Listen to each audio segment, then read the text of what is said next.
যুক্তরাষ্ট্রের অর্থনৈতিক চাপ যত বাড়ছে, ইরানের হুমকির ভাষাও তত কঠোর হচ্ছে।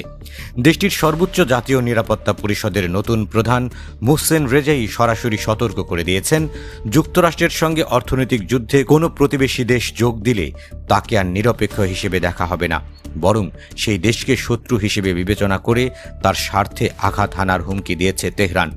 রেজাইয়ের এই বক্তব্য এমন এক সময়ে এলো যখন যুক্তরাষ্ট্র ও ইসরায়েলের সঙ্গে ইরানের যুদ্ধ প্রায় 6 মাসের দিকে এগিয়ে যাচ্ছে এবং কৌশলগতভাবে অত্যন্ত গুরুত্বপূর্ণ হরমুজ প্রণালীকে ঘিরে উত্তেজনা ভয়াবহ পর্যায়ে পৌঁছেছে। ইরানের নতুন নিরাপত্তা প্রধান মোহসেন রেজাই কোনো অপরিচিত মুখ নন। ইরাক ইরান যুদ্ধের সময় দীর্ঘদিন গার্ড কোরের শীর্ষ কমান্ডার হিসেবে দায়িত্ব পালন করেছিলেন তিনি।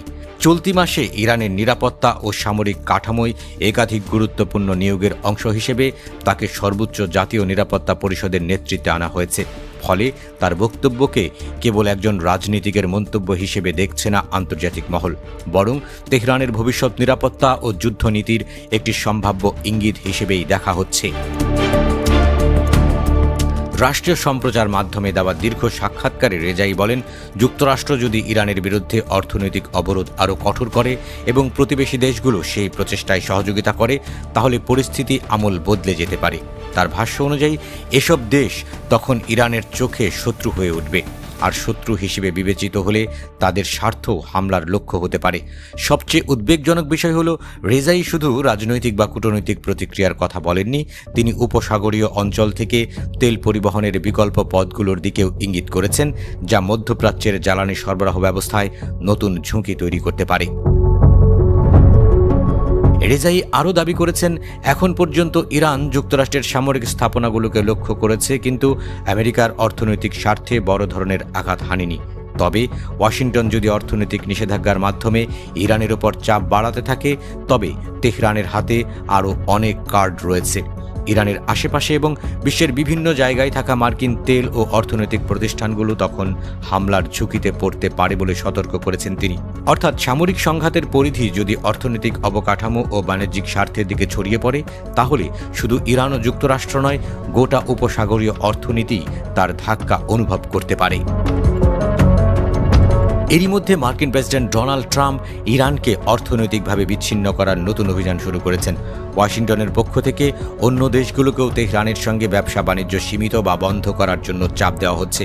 ট্রাম্প হুঁশিয়ারি দিয়েছেন, যারা ইরানের সঙ্গে ব্যবসা করবে বা তেহরানকে সহযোগিতা করবে, তাদের জন্য বড় ধরনের অর্থনৈতিক পরিণতি অপেক্ষা করছে। যুক্তরাষ্ট্রের এই চাপের কেন্দ্রে রয়েছে ইরানের তেল রপ্তানি এবং আন্তর্জাতিক বাণিজ্য থেকে দেশটির আয় বন্ধ করে দেওয়া।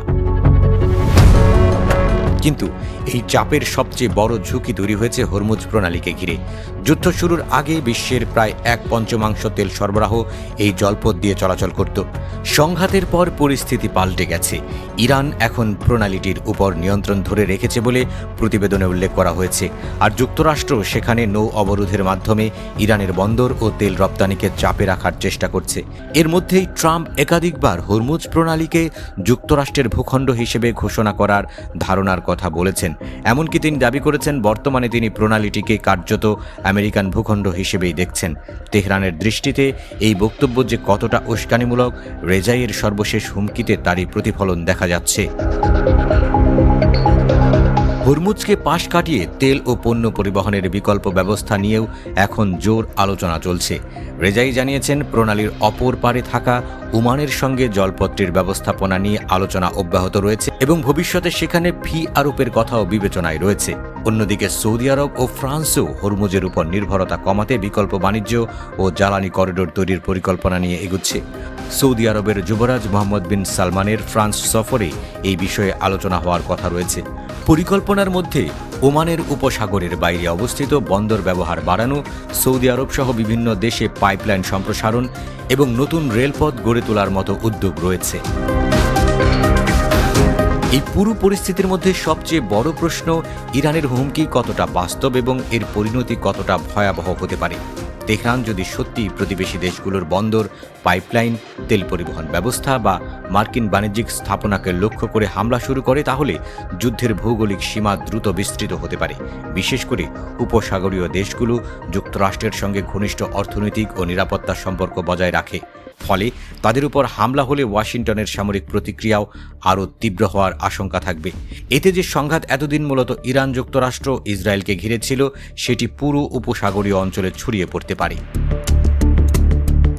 আর এখানেই রয়েছে বিশ্ব অর্থনীতির সবচেয়ে বড় উদ্বেগ। হরমুজ প্রণালীতে তেল পরিবহন ব্যাহত হলে আন্তর্জাতিক বাজারে জ্বালানির দাম দ্রুত বাড়তে পারে। শুধু মধ্যপ্রাচ্য নয়, এশিয়া ও ইউরোপের বহু অর্থনীতি সরাসরি এর প্রভাব অনুভব করবে। একই সঙ্গে বিকল্প বন্দর, পাইপলাইন ও রেলপথ তৈরির পরিকল্পনা বাস্তবায়নের সময় লাগবে। ফলে স্বল্প মেয়াদে কোনো বড় ধরনের বিঘ্ন ঘটলে বাজারে আতঙ্ক ছড়িয়ে পড়ার ঝুঁকি থেকেই যাচ্ছে। যুদ্ধ যত দীর্ঘ হবে, ততই অর্থনৈতিক চাপ এবং সামরিক উত্তেজনা একে অন্যকে আরও বাড়িয়ে তুলতে পারে। সবচেয়ে গুরুত্বপূর্ণ বিষয় হল, যুদ্ধ থামানোর আগের একটি অস্ত্রবিরতি ইতিমধ্যে ভেঙে পড়েছে। জুনে স্বাক্ষরিত যুদ্ধবিরতি চুক্তি টেকেনি। এরপর যুক্তরাষ্ট্র একদিকে অর্থনৈতিক চাপ বাড়াচ্ছে, অন্যদিকে ইরানও নিজেদের হাতে থাকা কৌশলগত সুবিধাগুলো ব্যবহার করার ইঙ্গিত দিচ্ছে।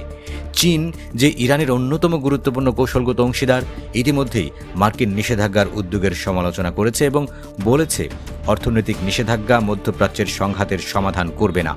ফলে কূটনৈতিক সমীকরণও ক্রমেই জটিল হয়ে উঠছে।